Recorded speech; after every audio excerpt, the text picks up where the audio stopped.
Halo guys, kembali lagi dengan Anime. Di video kali ini, kita bakal membahas suatu hal yang mungkin sudah kalian tunggu-tunggu nih dari lama. Ya, Avatar The Last Airbender live action.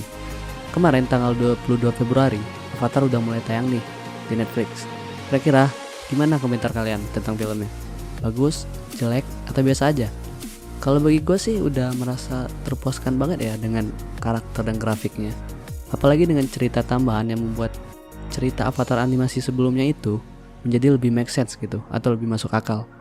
Nah, terkait cerita tambahan tersebut ada nih beberapa yang menarik untuk dibahas, mulai dari yang bagus sampai ke yang janggal. Apa saja itu? Yuk simak video berikut sampai habis.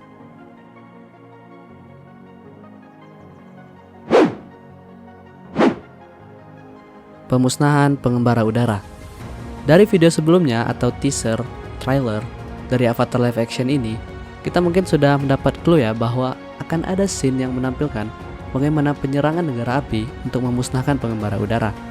Gue kira awalnya scene ini cuma buat penyerangan biasa gitu dan tidak terlalu panjang lah. Tapi ternyata gue sangat amazed ketika ada strategi dan detail tambahan di sana yang membuat cerita ini jadi lebih make sense dan masuk akal seperti yang gue bilang tadi. Jadi mungkin beberapa dari kalian juga ada yang kayak oh gini ya bla bla bla. Tambahan ini sangat pas sih menurut gua untuk menambah dramatisnya dan kejamnya negara api melakukan genosida.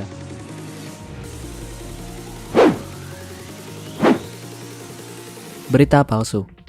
Nah, ini yang gue sebut adanya strategi tadi dalam melakukan penyerangan oleh negara api.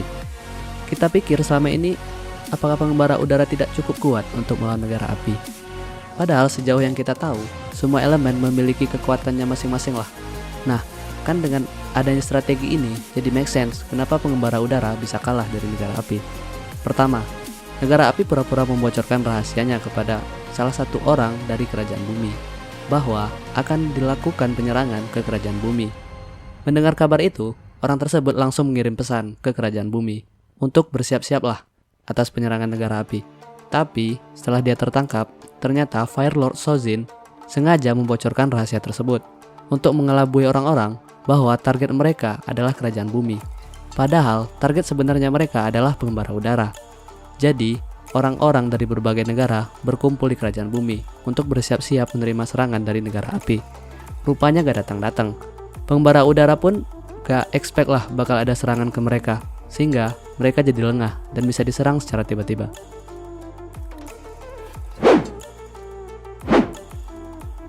Aang bisa terbang. Ini scene yang paling membagongkan sih bagi gua. Gimana enggak? Aang bisa terbang cuy. Di video sebelumnya, gua udah pernah bahas bagaimana cara pengembara udara bisa terbang. Seperti Lakhima dan Zahir. Bisa kalian tontonlah di video kanan atas ini. Nah, di situ gua jelasin kalau pengembara udara bisa terbang dengan memiliki syarat-syarat tertentu yang tentunya gak sembarangan. Mereka harus melepaskan keterikatan duniawinya. Istilahnya menyucikan diri lah, termasuk melepaskan orang yang dia cintai. Seperti Zahir yang sudah melepaskan semua keterikatan duniawinya saat Peli tewas. Baru dia bisa terbang. Nah, ini gak tahu kenapa dah Aang bisa terbang tanpa menggunakan tokat udaranya. Yang di animasinya sendiri kita lihat, harusnya desain ini Aang menggunakan tokat udaranya untuk terbang. Ini tidak masuk akal banget sih. Kecuali kemampuan Aang di scene ini sebenarnya bukan terbang, tapi mendarat dengan tenang. Mungkin itu masih masuk akal, tapi kayaknya enggak deh, karena pas sudah turun, Aang bisa terbang lagi. Jadi, menurut kalian gimana? Festival Pengembara Udara.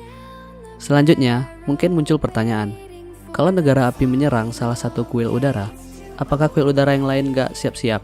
Kan ada kuil udara utara, barat, timur, dan selatan gitu. Jika yang diserang adalah kuil udara selatan tempat Aang berada, kenapa kuil udara lain gak bersiap-siap? Nah, ternyata pada saat itu sedang diadakan festival di kuil udara selatan. Sehingga seluruh orang dari kuil udara lain yang dari utara, barat, dan timur berkumpul di sana. Sehingga pada saat negara api menyerang dan memusnahkan pengembara udara di kuil udara selatan, tidak ada lagi pengembara udara yang tersisa di tempat lain. Makanya pengembara udara bisa punah seluruhnya.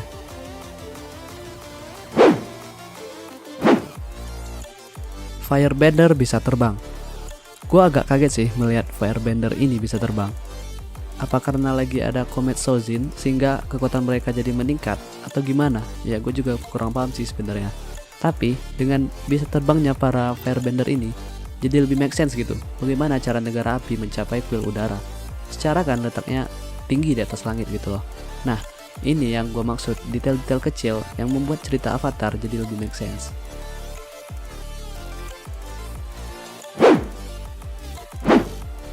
Motivasi Aang untuk menyelamatkan dunia. Di cerita tambahan ini juga diperlihatkan bagaimana kedekatan Aang dengan Gyatso. Siklus Avatar adalah udara, air, bumi, api, dan balik lagi ke udara. Karena Avatar sebelumnya adalah Avatar Roku yang berasal dari negara api, maka Avatar sekarang harusnya berasal dari pengembara udara. Kekuatan Aang sangat hebat dari anak-anak yang lain seumuran dengannya. Bahkan, ia pernah sampai membahayakan orang lain dalam latihan karena saking besarnya kekuatannya.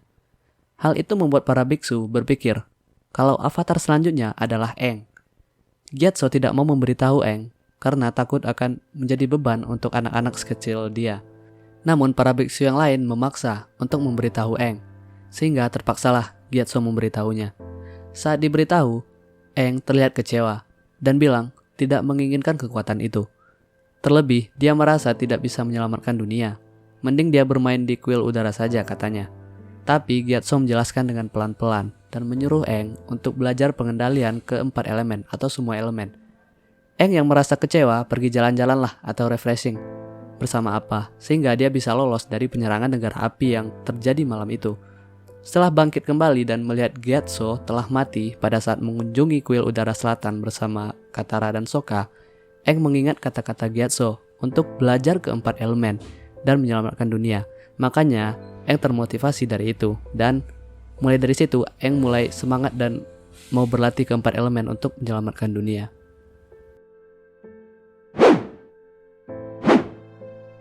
Kemunculan Aang dan Appa.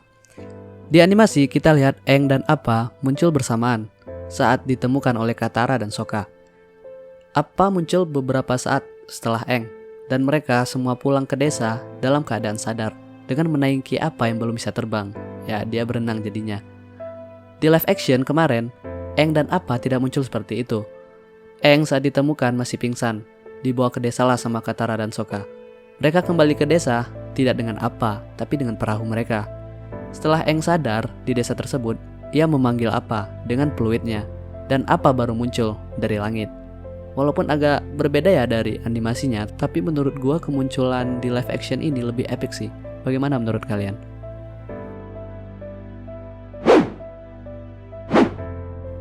Aang kabur dari Zuko. Zuko yang berfirasat Avatar telah bangkit mencari ke desa di suku air selatan. Zuko gue lihat sangat sopan ya di sini. Dia meminta Avatar tanpa berniat menyerang jika diserahkan dengan baik-baik. Tapi Sokka tidak mau, malah ngajak duel. Ya kalah lah.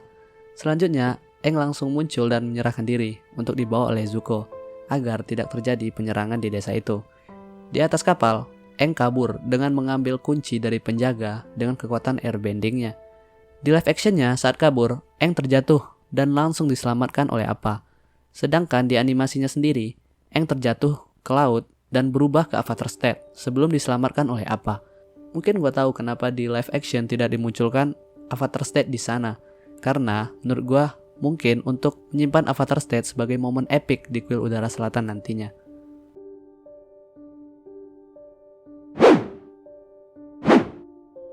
Oke guys, itulah beberapa tambahan dan hal menarik dari Avatar live action episode pertama. Mungkin untuk hal menarik lainnya akan kita bahas di next video lah. Terima kasih buat udah nonton, semoga bermanfaat dan sampai jumpa di video selanjutnya.